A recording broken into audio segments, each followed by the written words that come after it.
지난주에 정말 충격적인 기사를 하나 봤습니다. 미국의 한 경제 전문가가 이런 말을 했더군요. 한국이 하루만 멈춰도 전 세계 공장이 동시에 문을 닫을 것이다. 처음엔 과장된 표현인 줄 알았어요. 그런데 조사해보니 정말 소름이 돋더라고요. 여러분이 지금 손에 들고 있는 스마트폰, 집에 있는 TV, 심지어 미국 백악관에서 사용하는 컴퓨터까지. 이 모든 것들이 한국에 어떤 것 없이는 절대 만들어질 수 없다는 사실 알고 계셨나요? 더 놀라운 건 세계 최강국들이 한국에게 제발 그거 좀 팔아달라고 애걸복걸하고 있다는 겁니다. 중국은 수십조 원을 제시해도 한국이 안 판다고 하면 못 사는 기술이 있고, 일본은 한국을 견제하려다가 오히려 자신들이 큰 손해를 봤어요. 심지어 러시아와 우크라이나가 전쟁 중인데도 양쪽 모두 한국산 무기를 간절히 원하고 있습니다. 미국은 한국 기업들에게 핵심 기술 자료를 달라고 요청하지만 한국이 안 된다고 하면 그냥 물러서야 해요. 도대체 한국이 뭘 가지고 있길래 이런 일이 벌어지는 걸까요? 오늘 그 놀라운 비밀을 모두 공개해드리겠습니다. 시작하기 전에 구독 버튼과 좋아요 버튼 한 번씩만 눌러주세요. 1초면 되거든요.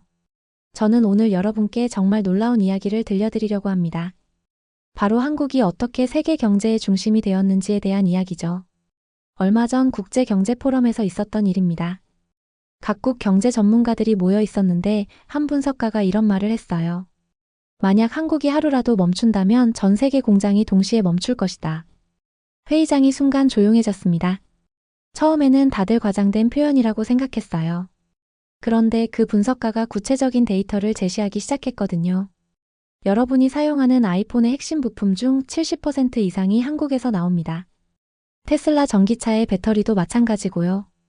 심지어 미국 국방부에서 사용하는 고성능 컴퓨터도 한국 없이는 만들 수 없어요. 왜 하필 한국일까요?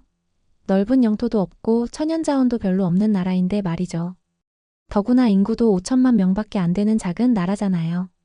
그런데 현실은 이랬습니다. 미국의 아이폰, 독일의 자동차, 일본의 전자제품. 이 모든 것들이 한국의 부품 없이는 만들어질 수 없다는 거였어요. 한국이 가진 건 바로 기술이었습니다. 그것도 아무나 만들 수 없는 초정밀 첨단 기술이었죠. 저는 처음에 이 말이 과장된 것 아닌가 생각했습니다. 그런데 조사해보니 정말 놀랐거든요. 한국은 정말로 보이지 않는 곳에서 세계를 움직이고 있었던 겁니다. 한국이 얼마나 중요한지 보여주는 사례가 있습니다. 2019년 일본이 한국의 반도체 소재 수출을 규제했을 때 일어난 일이에요. 당시 상황을 좀 더 자세히 말씀드리게요. 한국은 글로벌 반도체 시장의 17.7%를 차지하며 세계 2위를 유지하고 있습니다. 특히 메모리 반도체 시장의 60.5%를 차지하고 DRAM은 70.5%, NAND는 52.6%를 점유하고 있어요. 이게 얼마나 대단한 수치인지 아시나요? 전 세계에서 사용되는 스마트폰, 컴퓨터, 서버의 기억장치 10개 중 7개가 한국에서 만들어진다는 뜻입니다. 구글이나 아마존 같은 거대 IT 기업들의 데이터 센터도 한국산 메모리 없이는 돌아갈 수 없어요. 심지어 중국의 화웨이도 한국 부품에 의존하고 있었죠. 그런데 당시 일본이 수출을 막자 어떤 일이 벌어졌을까요? 전 세계 반도체 공급망이 흔들렸습니다. 테슬라, 애플, 삼성, 엔비디아. 모든 기업들이 긴장했어요. 왜냐하면 이들 제품에 들어가는 핵심 부품의 상당수가 한국에서 나오기 때문이거든요. 특히 애플은 비상이 걸렸습니다. 아이폰에 들어가는 메모리 칩과 프로세서 상당 부분을 한국에서 조달받고 있었거든요. 실제로 애플의 팀 쿡 CEO가 직접 한국을 방문해서 삼성전자와 SK하이닉스 관계자들과 비공개 회의를 했다고 합니다. 더 놀라운 건 한국의 대응이었습니다. 정부는 조용히 대체 공급망을 구축하기 시작했어요. 기업들은 밤낮 없이 국산화에 매달렸죠. 솔브레인은 12N급 초고순도 불화수소 양산에 성공했고 SK머티리얼즈는 불화수소 가스 국산화를 달성했습니다. 동진세미캠은 포토레지스트 국산화에 성공했어요. 이런 소재들이 뭔지 모르시겠다고요? 간단히 말하면 반도체를 만드는데 꼭 필요한 화학물질들입니다. 마치 빵을 만들 때 밀가루가 필요한 것처럼요. 결과는 어땠을까요? 일본이 오히려 손해를 봤습니다. 일본 기업의 대한민국 불화수소 수출은 전년 대비 75% 감소하고 일본 불화수소 생산 기업들이 연간 60억 엔의 손실을 입었다고 보도되었습니다. 스텔라케미화와 모리타 화학공업 같은 일본 기업들이 직격탄을 맞았어요. 이게 바로 한국의 숨겨진 힘이었습니다. 말없이 움직여서 세계를 조종하는 전략적 침묵이었죠.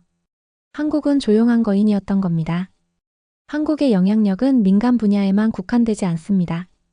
군사 분야에서도 마찬가지예요. 이게 정말 놀라운 변화거든요. 2024년 군사력 순위에서 한국은 미국, 러시아, 중국, 인도에 이어 세계 5위의 군사 강국으로 평가받았습니다. 이건 단순히 군대 규모만 본 게 아니에요. 기술력, 장비의 현대화 정도, 실전 경험 등을 종합적으로 평가한 결과입니다. 더 놀라운 건 방산 수출 실적입니다. 지난 10년간 한국의 방산 수출은 12% 증가해 세계 10대 공급국에 진입했으며 전 세계 무기 수출의 2%를 차지하고 있습니다. 2%라고 하면 작아 보이지만 전 세계 무기 시장이 얼마나 큰지 생각해 보세요.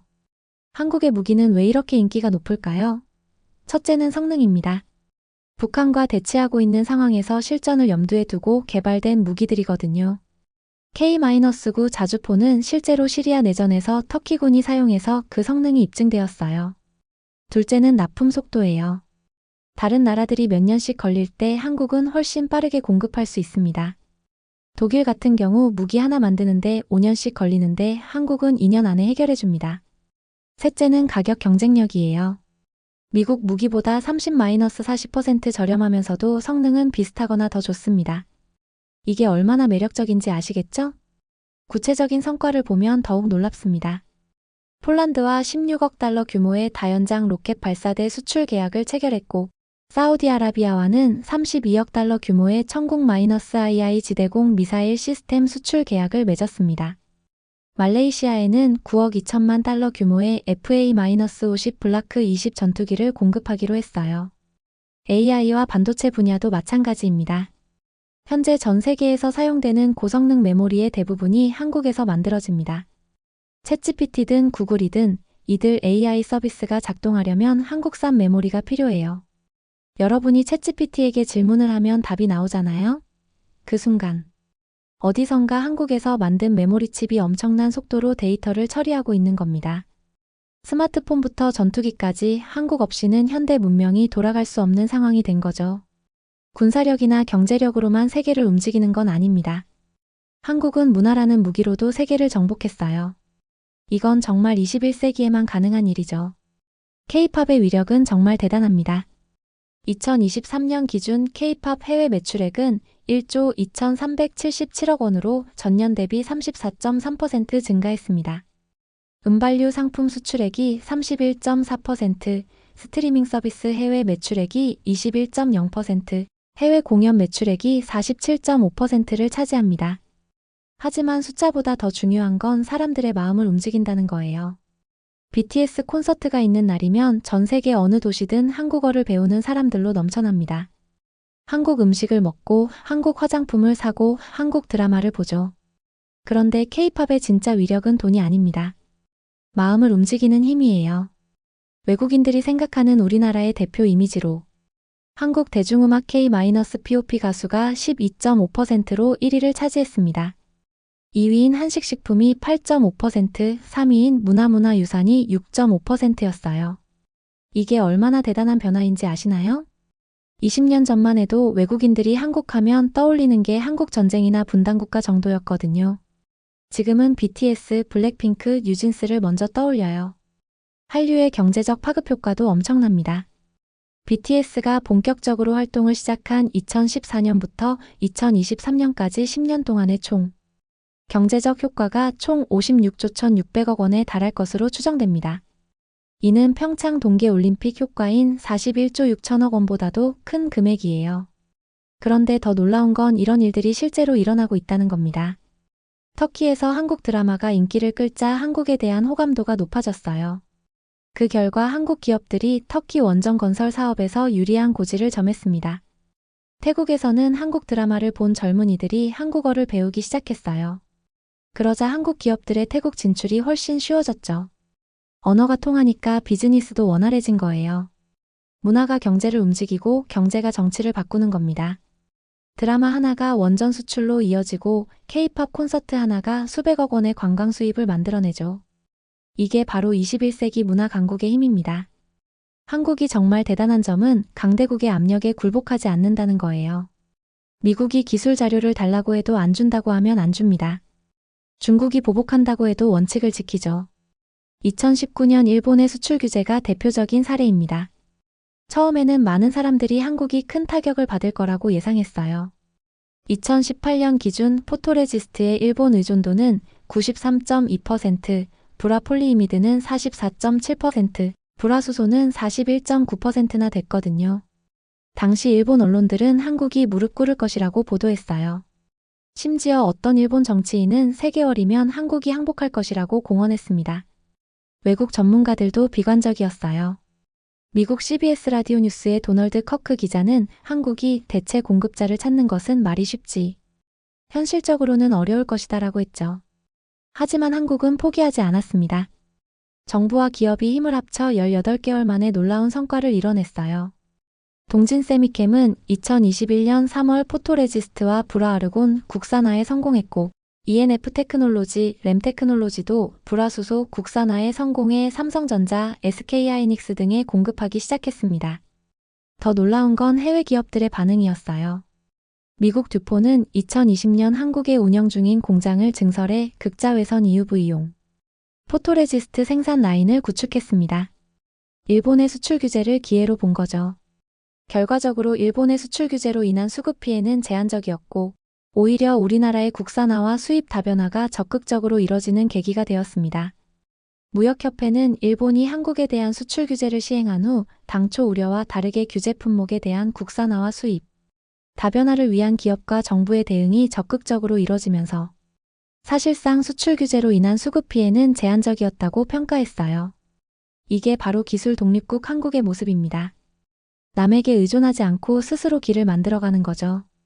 위기가 오면 더 강해지는 나라, 그게 한국입니다. 70년 전만 해도 한국은 세계 최빈국 중 하나였습니다. 한국 전쟁으로 모든 게 폐허가 된 상태였죠.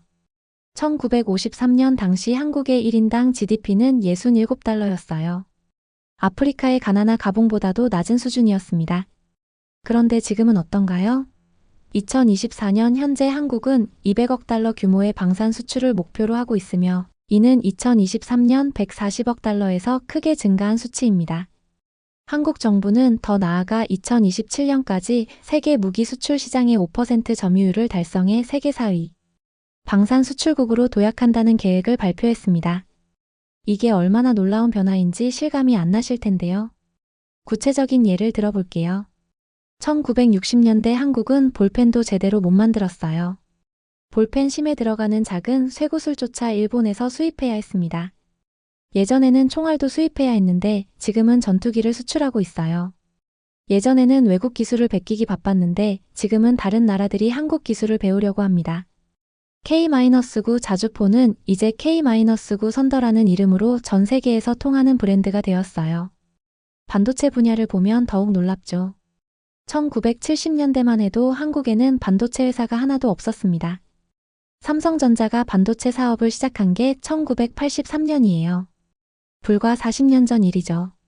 그런데 지금은 어떤가요? 한국은 메모리 반도체에서 세계 최고 수준의 기술력을 보유하고 있으며 2022년 기준 전 세계 파운드리 시장의 17.3%를 차지하고 있습니다. 삼성전자와 SK하이닉스는 세계 1, 2위 메모리 반도체 회사가 되었어요. 조선업도 마찬가지입니다. 1970년대 현대중공업이 울산에 조선소를 지을 때 외국 전문가들은 한국이 배를 만들 수 있겠느냐고 비웃었어요. 그런데 지금은 어떤가요? 한국 조선소들이 세계에서 가장 복잡하고 어려운 LNG선을 가장 잘 만드는 회사가 되었습니다. 이 모든 게 70년 만에 일어난 일입니다. 절박함이 만든 기적이죠. 한강의 기적은 우연이 아니라 선택과 전략의 결과였어요. 한국인들의 교육열, 정부의 장기적 비전, 기업의 과감한 투자가 만나서 이룬 성과입니다. 한국에게는 석유도 없고 광물도 별로 없습니다. 하지만 한국에게는 바다가 있어요. 그리고 이 바다를 전략적으로 활용하는 능력이 있죠. 한국은 삼면이 바다로 둘러싸여 있습니다. 서해, 남해, 동해가 모두 다른 특성을 가지고 있어요. 서해는 중국과 가깝고 남해는 동남아시아로 가는 길목이며 동해는 러시아와 일본으로 연결됩니다. 2023년 세계 30대 해운국 중 우리나라의 선봉량은 약 100만 DWT로 세계 4위 수준을 유지하고 있습니다. 그리스, 중국, 일본 다음이에요. 인구 5천만의 나라가 해운 강국 4위라는 게 얼마나 대단한 일인지 아시겠죠? 조선업에서는 더욱 놀라운 성과를 보이고 있어요. 2022년 우리나라 조선산업이 전 세계 발주량의 37%인 1,559만 CGT를 수주하여 2018년도 이후 최대 수주 점유율을 기록했습니다. 특히 친환경 선박 분야에서는 압도적입니다. 친환경 선박의 대표 주자인 LNG 추진 선박은 전 세계 발주 물량 중 54%를 우리나라가 수주하여 해당 시장 점유율 1위를 기록했습니다. 이게 얼마나 어려운 기술인지 아시나요? LNG선은 영하 163도의 액화천 연가스를 운반하는 배입니다. 이 정도 저온을 견딜 수 있는 특수 소재와 기술이 필요해요. 전 세계에서 이런 배를 제대로 만들 수 있는 나라는 한국, 일본, 중국 정도밖에 없습니다. 그런데 한국이 가장 앞서 있어요.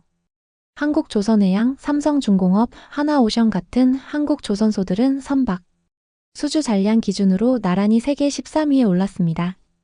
이들은 2011년 이후 13년 만에 처음으로 연간 기준 동시 흑자를 낼 것으로 전망되고 있어요. 한국의 바다 전략은 단순히 배를 만드는 게 아닙니다. 항만, 조선, 해운, 무역이 모두 연결된 통합 시스템이에요. 부산항은 세계 6위 컨테이너 항만이고 인천항도 세계 30위 안에 들어요. 더 중요한 건 지리적 위치입니다. 한국은 중국, 일본, 러시아 사이에 있어서 동북아시아 물류의 허브 역할을 할 수 있어요. 한국을 거쳐서 가면 더 빠르고 효율적으로 물건을 운송할 수 있거든요. 석유는 언젠가 고갈됩니다. 하지만 바다는 영원해요. 한국이 바다로 미래를 준 이유가 여기에 있습니다. 이제 세계는 한국을 다르게 보기 시작했습니다. 미국 CNN은 한국이 방위산업 메이저리거가 되었다고 보도했고, 포브스는 한국이 조용히 세계 최대 무기 공급 국가 중 하나가 되었다고 언급했어요. 영국의 로이터도 한국이 방위산업의 주력을 내수해서 수출로 전환하는 방법을 모색하고 있다고 보도하면서 한국의 방위산업 육성 전략과 무기 수출 동향을 비중 있게 다뤘습니다. 기술 분야에서도 마찬가지입니다. K-파프를 포함한 한류 콘텐츠 산업은 비록 양적 규모는 작지만 질적 측면에서 반도체와 함께 앞으로 한국 경제의 2세대 혁신을 주도할 것으로 평가됩니다. 한국 경제 전문가들은 이렇게 분석해요. 1세대 혁신은 1990년대 중반까지 외국 기술을 학습해 추격하는 창의적 모방의 단계였다고 합니다. 그런데 2세대는 세계 최초 기술을 개발하는 퍼스트 무버 혁신이라는 거죠. 한국은 더 이상 흐름을 따르는 나라가 아닙니다. 흐름을 바꾸는 나라가 되었어요. 반도체에서는 메모리 혁신을, K-팝에서는 문화 혁신을, 방산에서는 기술 혁신을 이끌고 있죠. 각국 전문가들이 한국의 집중 전략을 배우려고 합니다. 작은 나라가 어떻게 이렇게 큰 영향력을 발휘할 수 있는지 궁금해하거든요. 한국의 비결은 선택과 집중이었어요. 모든 걸 다 하려고 하지 않고 잘할 수 있는 분야에 모든 역량을 집중한 거죠. 반도체에서는 메모리에 집중했고, 조선에서는 고부가 가치 선박에 집중했으며, 문화에서는 K-팝과 드라마에 집중했습니다. 그 결과 각 분야에서 세계 최고가 될 수 있었어요. 또 다른 비결은 위기를 기회로 바꾸는 능력이었습니다. IMF 외환위기 때도 2008년 금융위기 때도 코로나19 때도 한국은 위기를 기회로 만들었어요. 일본의 수출 규제도 마찬가지였고요. 한국의 성공 비결은 간단합니다. 위기를 기회로 바꾸는 능력, 끝까지 포기하지 않는 끈기, 그리고 미래를 내다보는 전략적 사고였어요.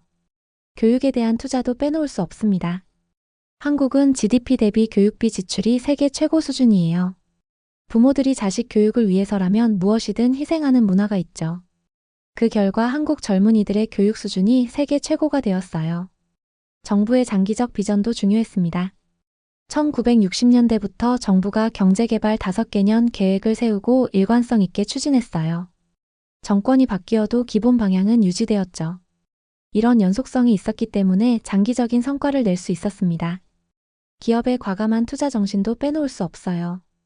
삼성전자가 1983년 반도체 사업에 뛰어들 때 많은 사람들이 무모하다고 했습니다. 현대중공업이 조선업을 시작할 때도 마찬가지였어요. 하지만 이들은 과감하게 투자했고 그 결과 세계 최고가 될 수 있었습니다. 70년 전 폐허에서 시작해서 지금 세계의 중심에 서 있는 한국. 앞으로 한국이 또 어떤 놀라운 이야기를 써내려갈지 정말 기대됩니다. 인공지능, 우주항공, 바이오, 로봇. 한국이 다음에 도전할 분야들도 벌써 정해져 있어요. 한국형 발사체 누리호가 성공했고 K-바이오도 주목받기 시작했습니다. 한국형 전투기 KF-21도 첫 비행에 성공했어요. 세계는 이제 한국을 주목하고 있습니다. 작은 나라가 어떻게 이렇게 큰 일들을 해내는지 배우려고 해요. 한국의 다음 행보가 전 세계의 관심사가 된 겁니다. 여러분도 한국인이라는 것에 자부심을 가지시길 바랍니다. 우리가 생각하는 것보다 한국은 훨씬 더 대단한 나라거든요. 오늘 영상이 도움이 되셨다면 구독과 좋아요 부탁드려요. 다음에도 더 흥미진진한 한국 이야기로 찾아뵙겠습니다. 감사합니다.